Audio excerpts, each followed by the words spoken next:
Governor Jared Polis of Colorado sides with Uber and Lyft and vetoes the fast-tracked bill for HB 1291, which was the rideshare camera in all vehicles for Uber and Lyft, of which Uber said that they were going to leave a month ago, 3 weeks ago, and they've been restating it ever since. It passed the House overwhelmingly. It passed the Senate committee 11-0, and then it passed the Senate floor easily and was sent to Governor Polis's office. Governor Polis vetoed the bill yesterday in an 11th hour move as the clock ran out. There are a lot of people who said, no, he's going to sign it. And there were a lot of people who said, no, he's going to veto it. Most of the people I know who really understand what was all going on really were at a blank about what he'll do. If you don't live in Colorado, you're probably not too familiar with Governor Polis. I never see eye to eye with him. And, well, let's get into that a little bit. Welcome to 13. So yesterday in an 11th hour decision, Governor Polis vetoed HB 25-1291. This was the bill fast-tracked through the House and Senate. The bill would have forced Uber and Lyft to leave Colorado. Now, I want to caveat that. Uber had been saying go back into all the articles, but any articles you read that aren't from the last 24 hours never really mentioned Lyft. Now, Lyft is saying that about 2 weeks ago they got on board with this. I haven't seen anything about that. I was sure Lyft would leave because Lyft wouldn't be able to afford what Uber can't afford when their cash flow is even lower than Uber's, and they really don't have a ton of revenue being generated to be able to take on these kind of battles everywhere, as we will see them appearing more and more across the United States. Again, Jared Polis and I don't see eye to eye. One thing you guys should understand, our Colorado is a term-limited state. I actually like that a lot. 2-term limit, 4 years every voting. Some states are 2-3-term limit, and you vote every 2 years for some of your elected officials on state levels. We vote every 4 years, 2019 and 2023. Governor Polis was elected in both. So he, in the 2026 vote in Colorado, late next year in November, he won't be able to run. So a new Democrat and a new Republican will run, and he will have to step down. So here's my thing. He can't run. He's already done 2 terms. This will be his 2nd term filled out. He's not well liked. Normally, he is, from the beginning, been against all this stuff. And I won't go down the rabbit hole too much of where he sits, but I'll put a little caveat out there to those who know and those in Colorado. He used to sit exactly in our mayor, Mike Johnson's camp. He used to sit exactly with him there. He has distanced himself a little bit from some of those crazy, what we were doing over the past couple of years about not letting police on the level that we were here because of the situations that had been created by our mayor and the governor. And, now the mayor's still standing by it. And I'll leave you guys with this because I don't want to get into it on here. I have before, but Mayor Mike is leading the cause for LGBTQ 13+, which can pull kids away that want to transition from their parents if their parents don't call them by the pronoun they select. No joke, it's a law here in Colorado. It was drawn up by Mayor Mike. And people on all sides of the political spectrum, so this is to everybody. Parents have had it with this one. It's always nice to see a cause that we can all get behind, right? No matter what. I'm an independent, registered, but I lean certain ways when it makes sense. But I do vote on the candidates. And I'll say that it's nice to see because there's barely any across the aisle anymore these days. And I don't even see that being fixed here in good time. But here there is. We're all against this. I don't know, again, is he setting something up? But Polis doing this is just absolutely crazy. Like 2 years ago, Jared Polis would have signed this without reading it, forcing Uber and Lyft to put the dash cams in. And if you guys aren't familiar with what I'm talking about here, go back a couple 13s and you'll see Colorado bill from about 3 weeks ago. I did a piece on it. Go watch that 13. I'll link it in the show notes along with the article and a video. There's a bunch of articles out, but the ones I want to show to you guys that you can read his response and everything, which we're going to try and get through here. So 2 years ago, he would have signed this, no question. But May 2025, Governor Polis vetoed the bill, and I think there's something more to that. I must note, again, I don't see eye to eye with him. Lately, he seems to be working in the benefits of companies that he has always fought against. You know, he's not about, at least in his political career, he would have never been on the side of Uber and Lyft. Now, he's making good statements here that the rideshare firms are needed, and that it might be crossing some privacy lines. I agree with all that. This is one of those times where, if you guys haven't followed this story, I'm oddly on the side of Uber and Lyft, which I normally am never on. But, you know, normally you see those warnings come through in the app, but in this one, they were right. Because in Colorado this year, 2 laws took effect already. January 1st was the DNC law for transparency on all deliveries for food delivery and such. And then February 1st of 2025 was the TNC law for transparency. So we have to see full transparency. So Uber and Lyft have already been, or an Uber, Lyft, DoorDash, all the apps have already been kicked around a bit this year.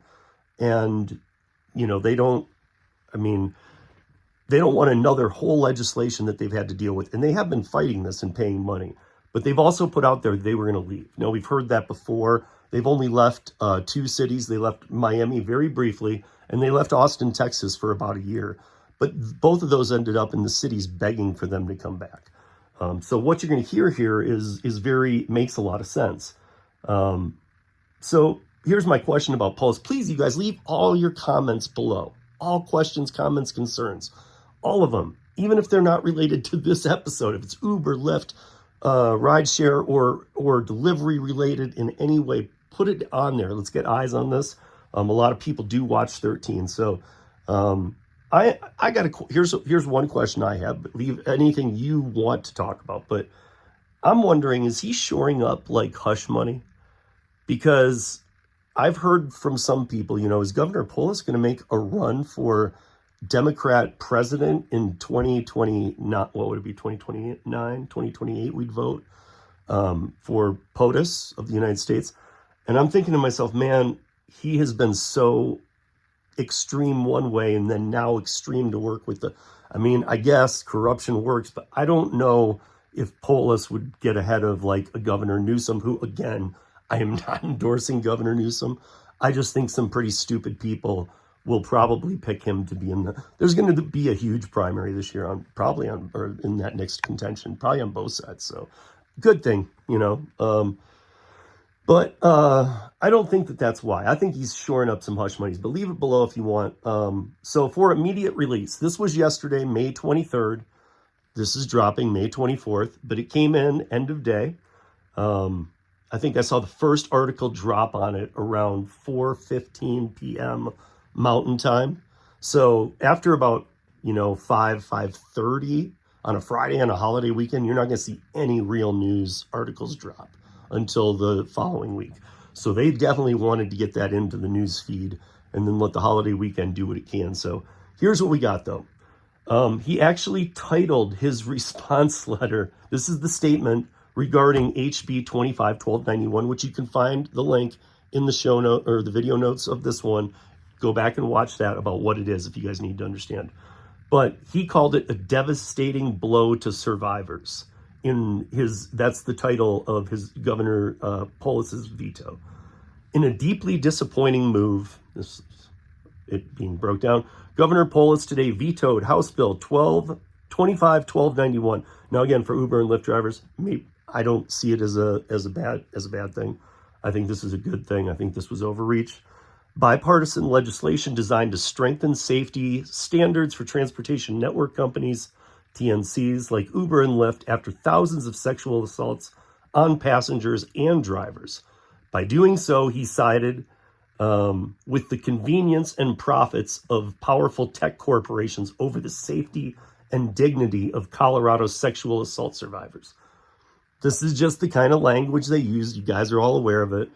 So HB 25-1291 was crafted in direct response to over 15,000 reported incidents of violence and assault involving rideshare services.